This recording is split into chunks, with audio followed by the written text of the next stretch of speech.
polemica che si è accesa tra le aziende di trasporto pubblico locale e la Regione del Veneto.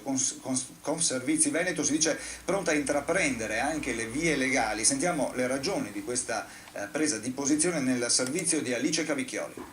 Minacciano azioni legali nei confronti della Regione e le aziende del trasporto pubblico locale. Al centro dell'infuocato dibattito la delibera con cui la Giunta, su proposta dell'assessore ai trasporti Renato Chisso, ha ufficializzato martedì scorso il taglio al fondo che finanzia appunto il trasporto pubblico. È successo che l'assessore regionale Chisso martedì scorso ha portato in Giunta una delibera dove c'è un protocollo d'intesa che non è stato condiviso dalle parti sociali.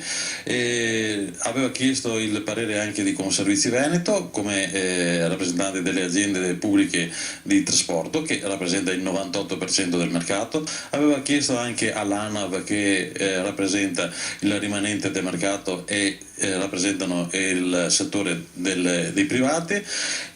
Non abbiamo dato il nostro parere, però l'assessore Chisso ha portato la delibera in Giunta, una delibera che procura un taglio che va ben oltre l'11% del fondo, e che se fosse spalmato in 12 mesi, ma considerato che le nostre aziende non hanno ancora percepito un euro dall'inizio dell'anno, il taglio si spalma in 6 mesi, il che vuol dire che siamo a ridosso del 20% di un taglio gravissimo che andrà a incidere non solo sui biglietti, come già si sta vedendo anche sui giornali.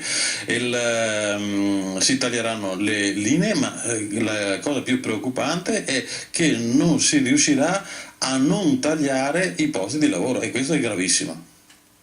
Ecco, noi abbiamo cercato questa mattina di metterci in contatto con l'assessore regionale Renato Chisso, ma non è stato possibile effettuare il collegamento telefonico, però in una nota l'assessore alla mobilità e alle infrastrutture della Regione Veneto risponde a Conservizi e dice: sono pienamente consapevole che questa è una stagione di fichi secchi per il trasporto pubblico locale, attualmente mancano una trentina di milioni rispetto allo stanziamento dello scorso anno, ma importante è operare da subito per ottimizzare i costi aziendali e le tariffe di corsa semplice per raggiungere gli obiettivi sui quali tutte le parti concordano. Tali obiettivi, ha detto ancora Chisso, riguardano la difesa dell'occupazione, rispetto alla quale io sono in prima fila, la garanzia di un servizio comunque rispondente alle esigenze dei cittadini e, se possibile, perfino più appetibile, ma certamente con meno dispendi e senza sovrapposizioni. Il recupero di ulteriori risorse nel bilancio che, come sanno, dice ancora Chisso, dovrebbe ammontare a non meno di 10 milioni di euro, che alla fine porterebbe il taglio complessivo al 6%. Questo passa anche per un necessario